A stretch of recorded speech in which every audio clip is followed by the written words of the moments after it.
Hello guys, welcome to my YouTube channel New Thing Classes. So we are talking about the topic of class 10th mathematics, that is trigonometry.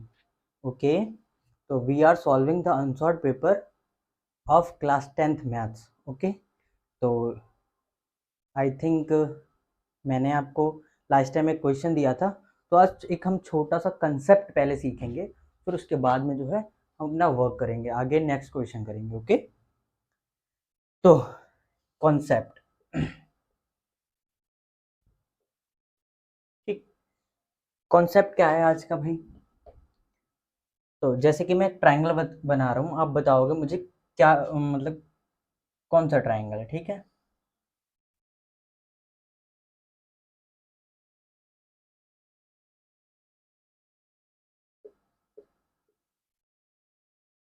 मुझे बताइए कौन सा triangle है ये. Sir ये triangle right angle triangle है. कौन सा ट्रायंगल है sir? Right angle triangle. Right angle triangle का मतलब होता हो गया राइट एंगल ट्रायंगल, समकोण त्रिभुज. ठीक है, कौन सा त्रिभुज है सर ये? सर समकोण त्रिभुज है. ठीक है, तो समकोण त्रिभुज के बारे में आप जानते ही होंगे, जिसका एक एंगल 90 डिग्री का होता है, वह कौन सा त्रिभुज होता है? समकोण त्रिभुज होता है. ठीक है, इतनी बात समझ गए. दूसरी चीज भाई, दोनों जो एंगल होते हैं, बाकी जो बचे एंगल, वो कैसे होते हैं? न्यून कोण त्रिभुज होते हैं. कैसे होते हैं? न्यून कोण त्रिभुज होते हैं सर. सर न्यून कोण त्रिभुज क्या होते हैं? न्यून कोण जो 0 डिग्री से बड़े और 90 डिग्री से छोटे होते हैं, वो क्या कहलाते हैं? न्यून कोण त्रिभुज कहलाते हैं. सॉरी, न्यून कोण कहलाते हैं. ठीक है, अगली बात.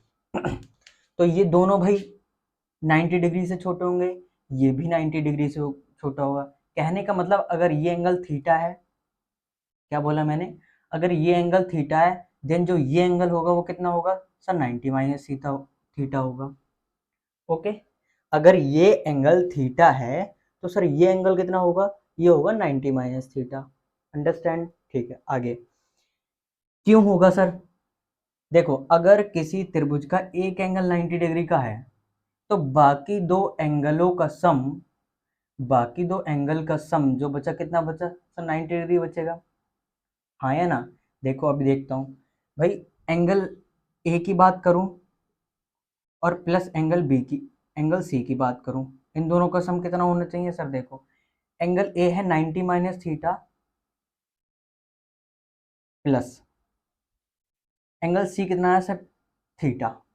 ठीक है, थीटा से थीटा खत्म, कितना आ गया सर? 90 आ गया.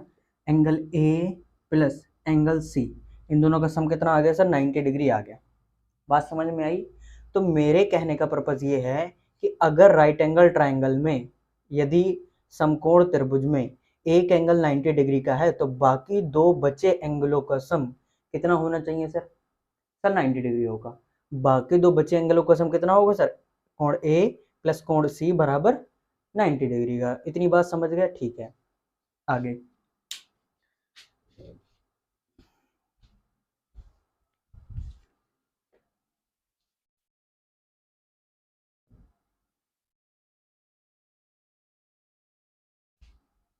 अब भाई, राइट एंगल ट्रायंगल सबको पता है, समकोण त्रिभुज में पाइथागोरस थ्योरम अप्लाई होती है.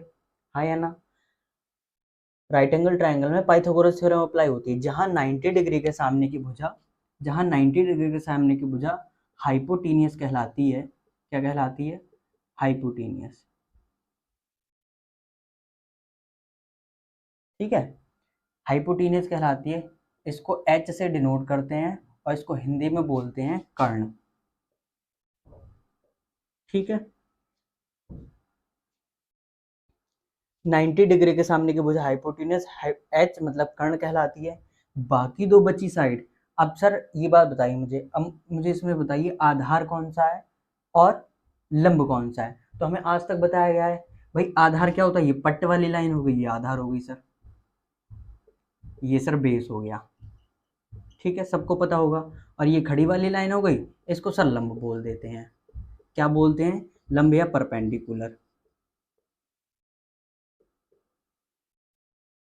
सही है, इतना आपको बताया, इतना सबको पता हुआ है. बट ये चीज गलत है. क्या है?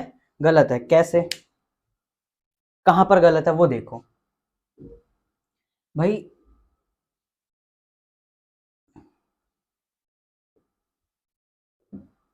ठीक है, अब बात आई सर, हमें ये कैसे पता लगेगा सर कौन सा आधार है और कौन सा सर लंब है। बात ये आती है, अब हमें कौन सा पता लगेगा कि कौन सा आधार है कौन सा लंब है। तो हम जानते हैं कि सर साइन ए, साइन ए, साइन ए क्या होता है सर, साइन ए होता है सर लंब बटे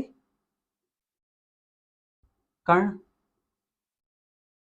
क्या होता है सर, परपेंडिकुलर अपॉन में हाइपोटेनियस, ये होता है सर साइन ए।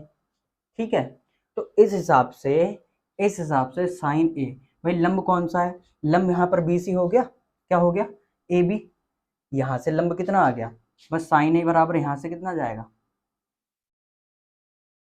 ठीक है, यहाँ से साइन ए सर कितना आ जाएगा, लंब लंब हम बोल रहे हैं सर किसको, ए बी को, ए बी को, ठीक है, अपॉन में कर्ण, सर कर्ण हम किसको बोल रहे हैं सर, ए से सी को, किसको बोल रहे हैं, ए से सी को। क्या ये सही है, मैं पूछता हूँ आपसे, क्या ये सही है, नहीं सर ये गलत है, दिस इज रॉन्ग।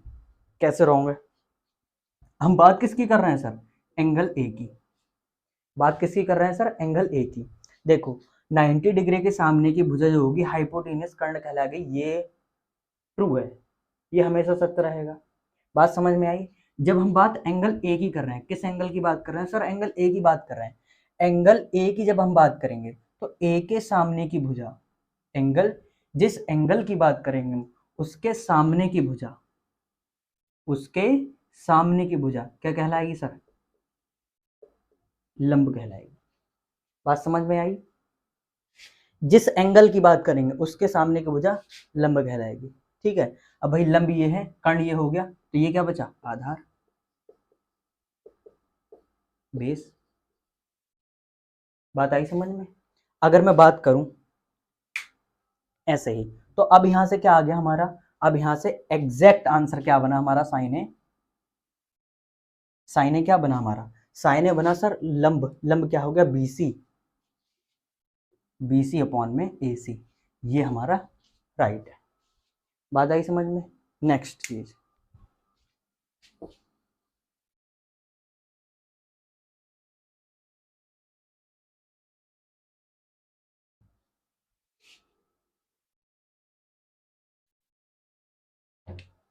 देखो अब अगर मैं एंगल सी लूं, जैसे मैंने बोला कॉस ले रहे हैं इस बार, ठीक है, कॉस सी, आपके अकॉर्डिंग क्या होगा सर, ये हो गया हाइपोटेनियस, ये सर हो गया बेस, और ये सर क्या होगा सर परपेंडिकुलर हो गया, ये लंब हो गया, आधार हो गया, ये कर्ण हो गया सर।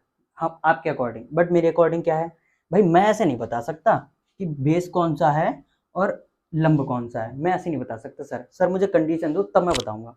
कैसे कंडीशन सर, कॉस सी की वैल्यू बतानी है, अच्छा सर बात किसकी हो रही है, एंगल सी की, ठीक है, एंगल सी की। अगर मैं आपके अकॉर्डिंग चलूं, आपके अकॉर्डिंग ये क्या था, बेस था, ठीक है, आपके अकॉर्डिंग ये क्या था, ये सर परपेंडिकुलर था हमारे अकॉर्डिंग, यहाँ से cos c क्या आ जाएगा सर, cos c यहाँ से आ जाएगा बेस अपॉन में हाइपोटेनियस, बेस अपॉन मतलब आधार अपॉन में कर्ण, और आधार बटे कर्ण, आधार कितना है सर, सर है BC, जबकि जबकि कर्ण कितना है सर, कर्ण है सर AC, आपके अकॉर्डिंग ये है BC अपॉन में AC।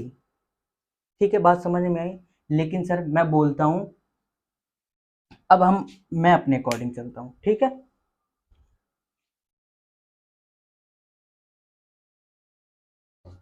ठीक है, आपके अकॉर्डिंग ये सिचुएशन आ गई, ठीक है, उसके बाद अब मैंने अपने अकॉर्डिंग चला, मैं बात कर रहा हूं सर एंगल सी की, क्या कर रहा हूं, एंगल सी के बारे में बात कर रहा हूं, ठीक है। तो मुझे आपने बताया सर कि एंगल सी, जिस एंगल की बात करेंगे उसके सामने की भुजा, इसके सामने की भुजा ये क्या हो जाएगी, परपेंडिकुलर, क्या हो जाएगी सर, परपेंडिकुलर। और जबकि इस एंग, बाकी क्या बचा, ये हाइपोटेनियस और परपेंडिकुलर, एक चीज ही तो बची, ये क्या हो बचा सर, बेस। अब आप कहेंगे सर हमारा तो फिर सही है, मैंने कहा क्या कहा, अगर यही मैं आपसे बोलूं सर साइन सी कितना हो जाएगा, भाई इसके अकॉर्डिंग तो ये सही आएगा, कॉस सी के अकॉर्डिंग सही हो जाएगा। मैंने आपसे बोलूं साइन सी क्या हो जाएगा, साइन सी।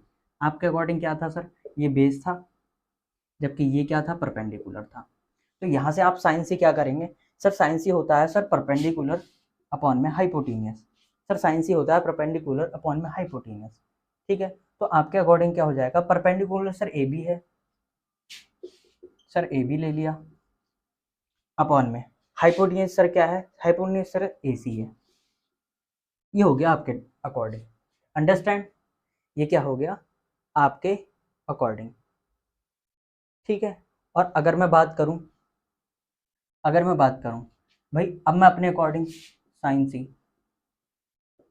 साइन सी एंगल किसकी बात हो रही है, सी की। सी के सामने की भुजा क्या होगी सर, परपेंडिकुलर होगी। क्या होगी सर, परपेंडिकुलर होगी। सी के सामने की भुजा होगी परपेंडिकुलर, जबकि ए के सामने की भुजा, भाई सी के सामने की भुजा परपेंडिकुलर, ये सही है, और ए के सामने की भुजा मैं क्या बोलूंगा, भाई बची कौन सी, ये हो गया बेस हमारा। तो यहाँ से हमारा साइन सी कितना आ जाएगा सर, साइन सी कितना आ जाएगा, ए बी अपॉन में बी, ए बी अपॉन में परपेंडिकुलर ए बी अपॉन में हाइपोटेनियस ए सी। तो यहाँ पर भी ये बिल्कुल फिट बैठ रहा है। ठीक है, यहाँ पर भी ये क्या बैठ रहा है, बिल्कुल फिट बैठ रहा है। अगर ठीक है, यहाँ पर भी आपका ये बिल्कुल फिट बैठ गया। अब अगर मैं बात करूं, टेन ए की, तो सर टेन ए बराबर, टेन ए बराबर क्या होगा सर, टेन ए बराबर क्या होगा, टेन ए बराबर आपके अकॉर्डिंग की बात कर रहा हूँ मैं, जब मैं आपके अकॉर्डिंग की बात कर रहा हूँ, आपके अकॉर्डिंग आपको पता है सर, ये सर बेस होता है, ये सर परपेंडिकुलर होता है, हाँ या ना, हाँ सर ये होता है। तो यहाँ से जो टेन ए आ जाएगा,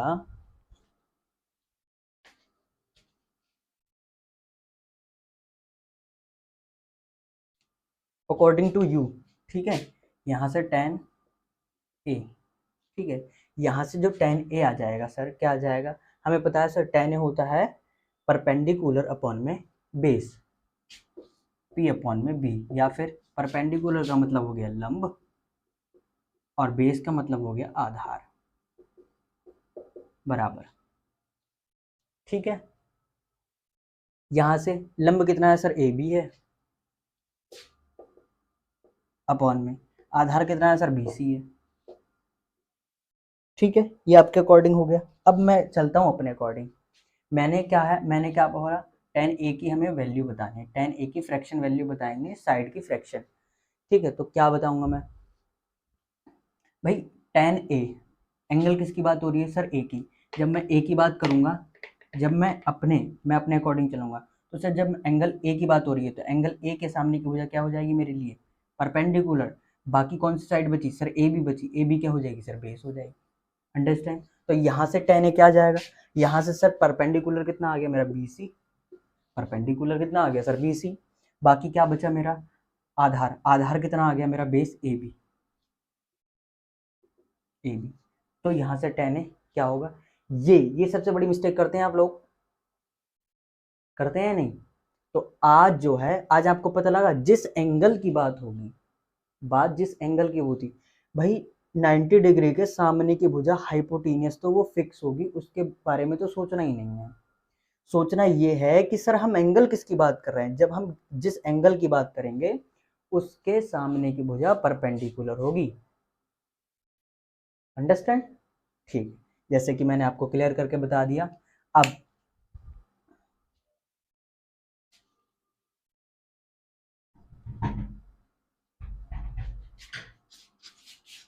ठीक,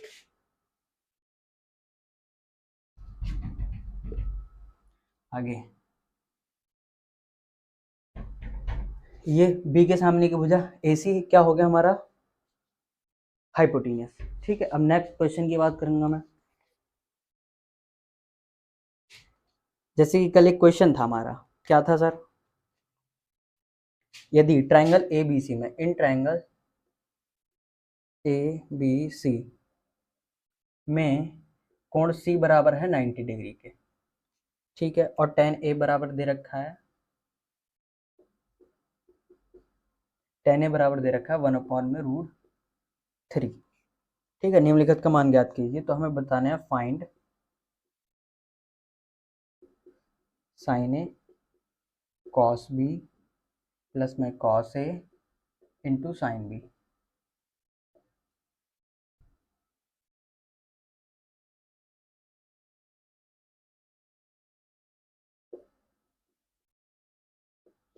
fine sine A cos B plus cos A into sine B, ये हमको बताना है सर। ठीक है, तो इसकी वैल्यू बतानी है। तो मैंने कल आपको एक बात बताई थी, मैंने कहा ये sign A cos B, sir sign A cos B cos A sign B, ये क्या होता है सर? साइन ए प्लस बी का फॉर्मूला क्या होता है? साइन ए प्लस में बी। अंडरस्टैंड? ठीक है, ये बात कल मैंने आपको बताई थी। तो ये क्या होता है? साइन ए प्लस बी का फॉर्मूला होता है। ठीक है, अब यहाँ से देख लेंगे भाई, बी पर 90, सी पर 90 डिग्री, तो हमने इसको सी मान लिया, बाकी इसको मान लिया बी। ठीक है, सी ए बी सी हमारा एक ट्रायंगल बन गया सर, बन गया। अब मैंने कहा यहाँ पर देखो ए प्लस बी, ए प्लस बी क्या है सर? एंगल, दो एंगल का सम है सर। ए प्लस बी क्या है? दो एंगल का सम है। वो दो एंगल का सम है जहां पर 90 डिग्री नहीं बन रहा है, जो कि न्यून कोण है आपस में, है बात नहीं? जैसे कि सी को छोड़ दिया, सी 90 डिग्री है, इसको छोड़ दो। अब मुझे बताओ, अगर सी यहाँ पर 90 डिग्री है, तो मुझे बताओ ए प्लस बी, सर ए प्लस बी कितना होगा? सर आपने थोड़ी देर पहले बताया अगर ये 90 डिग्री है तो इनका, इन दोनों का जो सम होगा, जो योग होगा, वो सर 90 डिग्री के बराबर होगा। बोलो हाँ या ना? हाँ सर, बताया था आपने। अब देखो साइन ए प्लस बी तो चाहिए हमें भाई, साइन तो ये रहा, जबकि ए प्लस बी क्या है सर? 90 डिग्री। ठीक है, तो यहाँ से साइन 90 कितना होता है सर? साइन 90 वन होता है, और वन ही इसका राइट आंसर हो गया। बात समझ में आई? हमने 4 लाइनों का सवाल सिर्फ और सिर्फ एक लाइन में खत्म कर दिया। कैसा लगा बताओ? कॉन्सेप्ट समझ में आया? ओके, अब हम बढ़ते हैं आगे।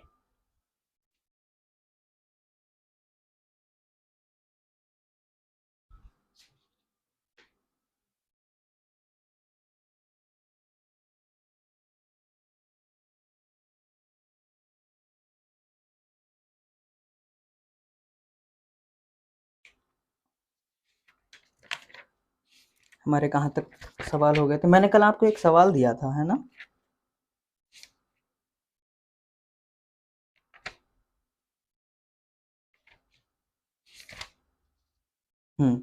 कल मैंने आपको सवाल दिया था 1 minus ten square 30 degree, 1 minus ten square 30 degree upon में 1 प्लस टेन स्क्वायर 30 डिग्री, और ऑप्शन थे इसके √3/2, बी ऑप्शन है 1/2, सी ऑप्शन है 2/√3, और डी ऑप्शन है √3। ठीक है,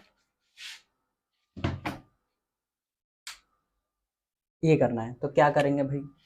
देखो भाई, 1 माइनस टेन स्क्वायर 30, सिर्फ और सिर्फ वैल्यू पुटअप करनी है बस, और कुछ नहीं। 1 माइनस टेन स्क्वायर 30 का मतलब हो गया टेन स्क्वायर 30। टेन 30 की वैल्यू कितनी होती है सर? 1/√3।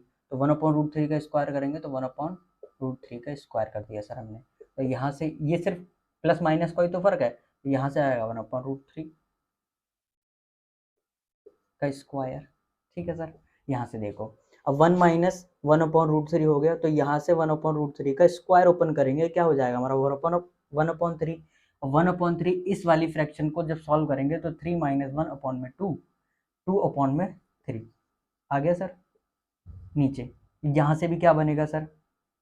यहाँ बनेगा 3, और प्लस यह जाएगा 4/3। 3 से 3 खत्म, 2 से 2 बार खत्म, कितना आ गया? 1/2। B option is the right answer. Understand? था मुश्किल से 30 सेकंड लगे इस सवाल को। ठीक है,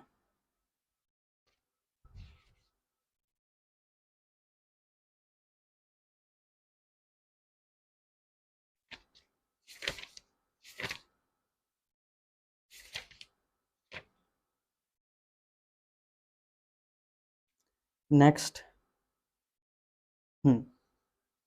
नेक्स्ट क्वेश्चन।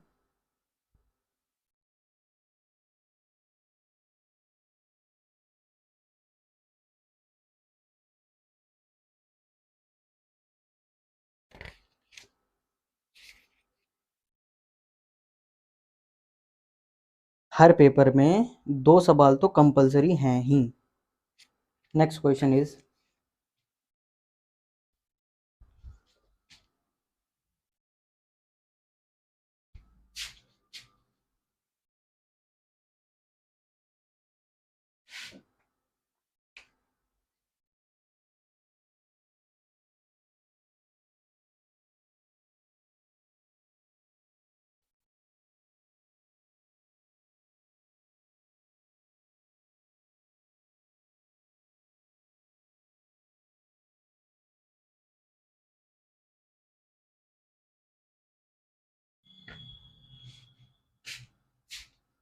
क्या है भाई? 2 cos 3 थीटा, 2 cos 3 थीटा बराबर 1, देन फाइंड थीटा बराबर क्या? थीटा की वैल्यू निकालनी है हमें। इफ 2 cos 3 थीटा बराबर 1, then find theta is equals to what? तो सॉल्व करेंगे भाई। 2 cos 3 थीटा बराबर 1, ठीक है। ये 2 मल्टीप्लाई में, यहाँ पर क्या चले जाएंगे? डिवाइड में। तो cos 3 थीटा बराबर 1/2। सर कॉस की टेबल में 1/2 किसकी वैल्यू होती है? सर कॉस की टेबल में 1/2 होती है सर कॉस 60 डिग्री की वैल्यू, ठीक है। यहाँ से कॉस खत्म, 3 थीटा बराबर कितना आ गया सर? 60 डिग्री। तो थीटा बराबर कितना आ गया सर? 20 डिग्री। थीटा बराबर 20 डिग्री, ये हमारा आंसर हो गया। Understand? Next question.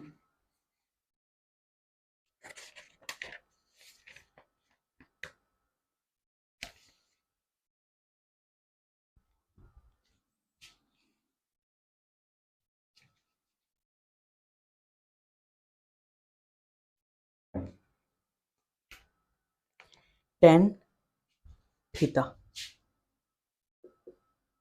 If tan theta is equal to 8y15, then cosec, then find cosec theta what, ठीक है। ये हमें वैल्यू बतानी है, ठीक है। अब यहाँ से देखो भाई, मुझे दे रखा है tan थीटा बराबर 8y15, ठीक है, 8y15। तो tan थीटा में जो लेंथ का रेशियो होता है क्या होता है सर? ये सर होता है परपेंडिकुलर, का मतलब लंब। ये सर क्या होता है? ये सर होता है बेस, मतलब आधार। अंडरस्टैंड? तो यहाँ से बेस हो गया, परपेंडिकुलर हो गया, हमें चाहिए हाइपोटेनियस। तो हाइपोटेनियस यहाँ से कितना आ जाएगा? 17। यहाँ पर आप पाइथागोरस लगाओगे, ठीक है, 17 आपका हाइपोटेनियस आ जाएगा। अंडरस्टैंड? तो यहाँ से कॉसेक थीटा कितना हो जाएगा भाई? कॉसेक कॉसेक थीटा क्या होता है सर? कॉसेक थीटा होता है साइन थीटा का उल्टा। इसका मतलब हाइपोटेनियस अपॉन में परपेंडिकुलर। जब हाइपोटेनियस सर कितना है? 17, और जबकि परपेंडिकुलर सर कितना है? 8। तो ये हमारा क्या बना? आंसर 17 अपॉन में 8। अंडरस्टैंड?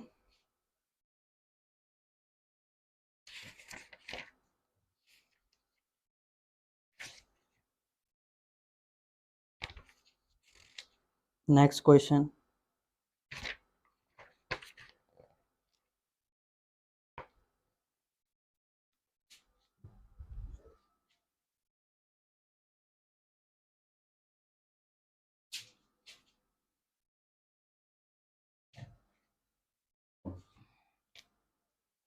नेक्स्ट क्वेश्चन दे रखा है cos A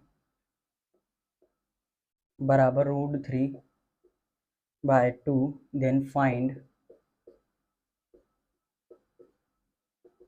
फाइंड क्या करना है हमें? sin 2A। क्या करना है सर? sin 2A। अब sin 2A का मतलब समझ रहे हैं आप? sin 2A का मतलब हो गया, एंगल कोई A होगा, उस एंगल का 2 गुना। ठीक है, एंगल कोई ए होगा उस एंगल का 2 गुना। तो यहाँ से दे रखा है cos A बराबर √3/2। सर कॉस की टेबल में √3/2 किसकी वैल्यू होती है? सर कॉस की टेबल में √3/2 जो होती है 30 डिग्री की वैल्यू होती है, कॉस 30 डिग्री। यहाँ से कॉस खत्म हो जाएगा, ए बराबर आ जाएगा हमारा 30 डिग्री। ये हमारा कितना आ गया? फिर हमें चाहिए साइन 2a, तो साइन 2a क्या आ जाएगा? साइन का साइन ऐसे ही, 2 का मतलब मल्टीप्लाई, a का मतलब कितना आ गया? 30 डिग्री। तो साइन कितना आ गया यहाँ से? Sine 60 degree. ठीक है, देन साइन 60 डिग्री आ गया, तो साइन 60 डिग्री कितनी वैल्यू होती है? तो साइन 60 डिग्री वैल्यू होती है √3/2। खत्म।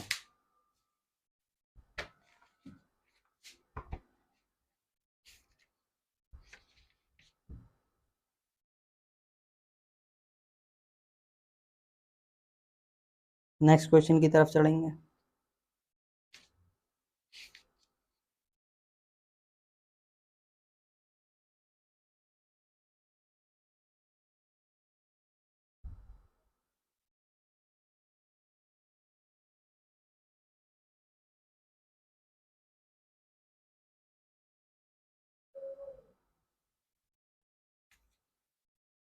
आठवां क्वेश्चन, सॉरी नेक्स्ट क्वेश्चन।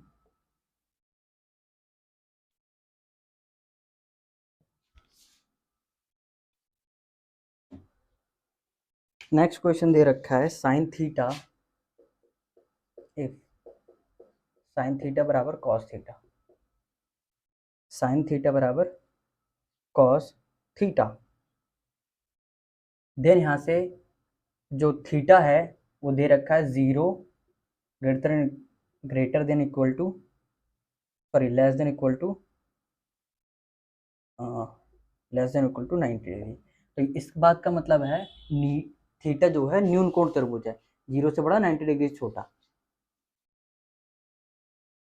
ठीक, तो हमें वैल्यू बतानी है, फाइंड क्या करना है सर? थीटा व्हाट, थीटा क्या है? ठीक है, ये हमें करनी है। तो देखो भाई, इसके ऑप्शन दे रखे, ये ऑब्जेक्टिव में दे रखा है, इसका ऑप्शन है A 60 degree, B 45 degree, and C 30 degree, and D 0 degree. अब मैं आपको एक बात बताऊं, इस सवाल को करने के 2 तरीके हैं। पहला तो सॉल्व कर लो सर, भाई सॉल्व तो हर कोई कर लेगा, सॉल्व तो हर कोई कर लेगा। जब सर ऑप्शन दे रखे हैं हम ऑप्शन का यूज करेंगे ना सर? सर बिल्कुल करेंगे। कैसे करेंगे? अब मुझे एक बात बताओ, साइन थीटा बराबर कितना रखा है? Cos theta. तो मुझे बताओ, ऐसी साइन और कॉस की टेबल में ऐसा कौन सा मान होता है जिसमें दोनों इक्वल होते हैं? दोनों इक्वल होते हैं। साइन जो थीटा की वैल्यू होगी वही कॉस थीटा की वैल्यू होगी। सर ऐसी चीज भाई, ऐसा कौन सा होता है सर? 60 तो होता नहीं। अगर मैं साइन 60 करूँ √3/2, अगर cos 60 करूँ 1/2, तो ये तो खत्म हो गया। बोलो हाँ या ना? अगर मैं बात करूँ cos 30 की, साइन 30 की, साइन 30 होता है 1/2, जबकि cos 30 होता है सर, cos 30 सर होता है √3/2, ये भी खत्म हो गया। सर साइन जीरो तो जीरो होता है, cos 0 1 होता है, तो ये भी खत्म होगा। बचा क्या? ऑप्शन नंबर ए, खत्म। यही हमारा राइट आंसर होगा, क्योंकि साइन 45 1/√2, cos 45 1/√2, खत्म। पेन पेपर उठाने की तो जरूरत ही नहीं है इसमें। बताओ, पेन पेपर उठाने की जरूरत पड़ी मुझे? नहीं। अब सॉल्व करना चाहते हो सॉल्व भी कर सकते हैं भाई। ये दे रखा है साइन थीटा बराबर कॉस थीटा, तो यहाँ से कॉस को इधर ले आओ, यहाँ हो जाएगा साइन थीटा अपॉन में कॉस थीटा बराबर 1।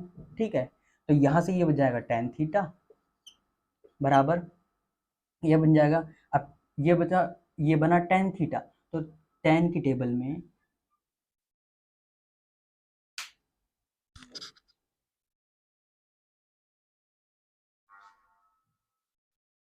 यस, सॉरी लाइट चली गई थी।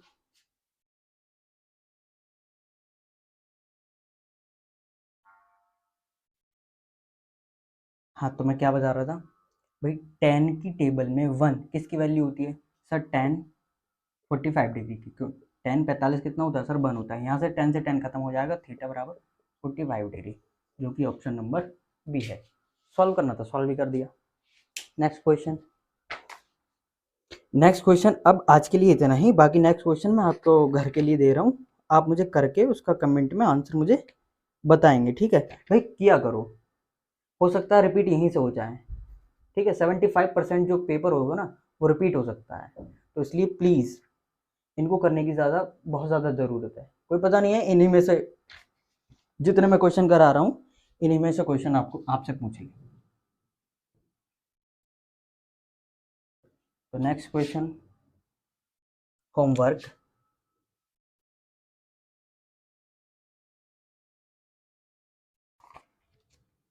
Three cot theta, three cot theta, if three cot theta बराबर 4, then find the value of cosec theta बराबर क्या।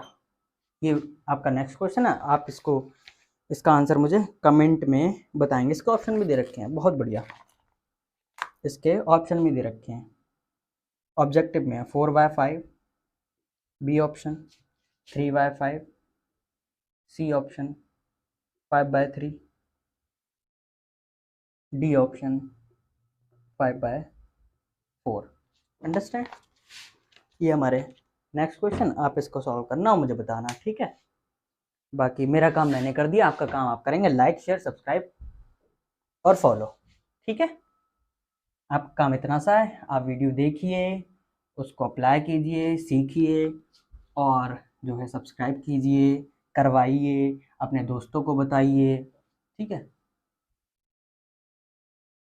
मैंने अपना काम कर दिया। Okay, bye everyone.